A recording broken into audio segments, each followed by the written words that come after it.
ஆலயா cotton உடன் பொங்கல் கொண்டாட்டம். ஆலயா cotton வேட்டிகள், சட்டைகள்.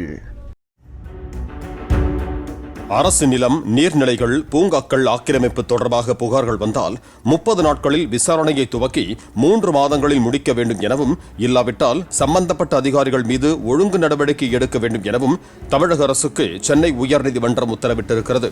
Arakkonam நகராட்சியில் பூங்காவுக்காக ஒதுக்கப்பட்ட இடத்தில் உள்ள ஆக்கிரமிப்புகளை அப்புறப்படுத்தி நிலத்தை பழைய நிலைக்கு மீட்டெடுக்க உத்தரவிடக் கோரி துரை சீனிவாசன் என்பவர் பொதுநல வழக்கை தாக்கல் செய்திருந்தார். இந்த வழக்கை விசாரித்த தலைமை நீதிபதி M.M. ஸ்ரீவத்சவா மற்றும் நீதிபதி G. அருள்முருகன் அடங்கிய அமர்வு, ஆக்கிரமிப்பு தொடர்பாக புகார் அளித்து 3 மாதங்களாகியுள்ளது. இந்த புகார் மீது எடுத்த நடவடிக்கை குறித்து அறிக்கை தாக்கல் செய்யும்படி நகராட்சி ஆணையருக்கு உத்தரவிட்டு விசாரணையை 2 வாரங்களுக்கு தள்ளி வைத்தது. ஆலயா காட்டன் உடன் பொங்கல் கொண்டாட்டம். ஆலயா காட்டன் வேட்டிகள், சட்டைகள்.